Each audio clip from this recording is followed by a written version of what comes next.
Ezekiel 37 from verse 1 down. When I went to Ezekiel, the Bible said the hand of God took Ezekiel. Hear me. The hand of God took Ezekiel. And I was thinking that the hand of God will take him to a fast food.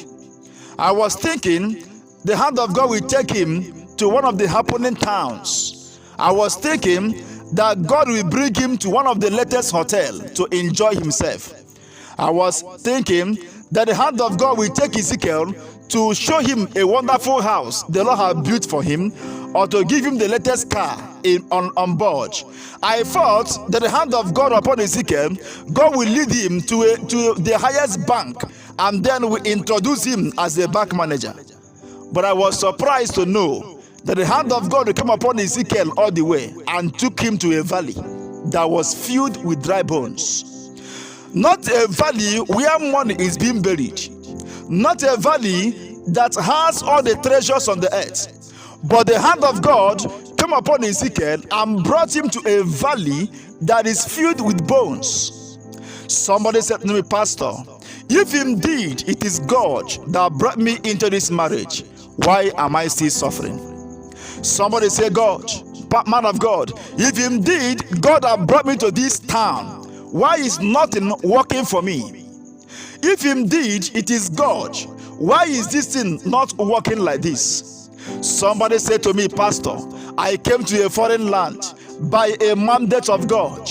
I heard God clearly that I should come to this country, and now I came to this country.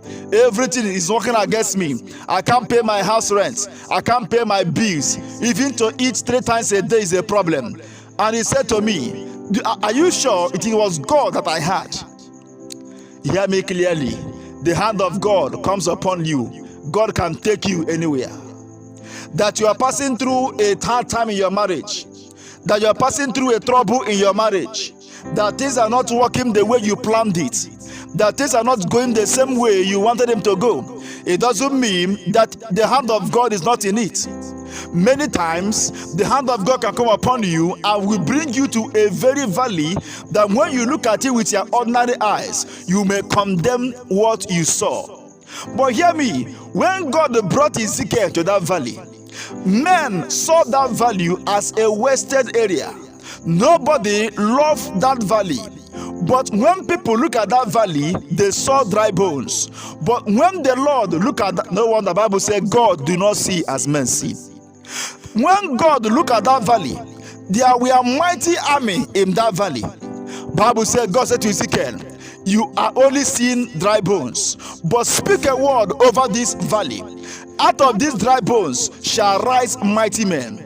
Bible says, Ezekiel said, and I prophesied as I was commanded. And behold, out of those dry valley, in the valley, out of those dry bones in that valley, there arose mighty exceeding great army out of that valley. Let me tell you, even in this condition you find yourself, you will be questioning whether God sent you or not. But hear me, there is something God saw in that dry family that he sent you for. If you focus your attention on the negative part, you will miss the road.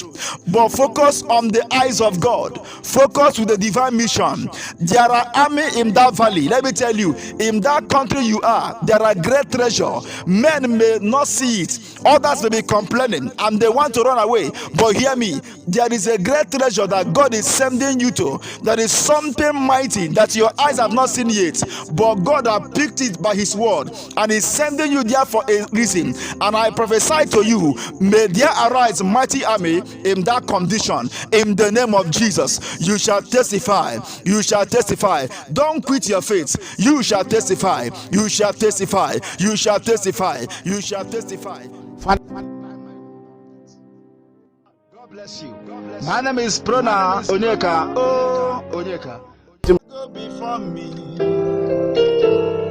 against my way.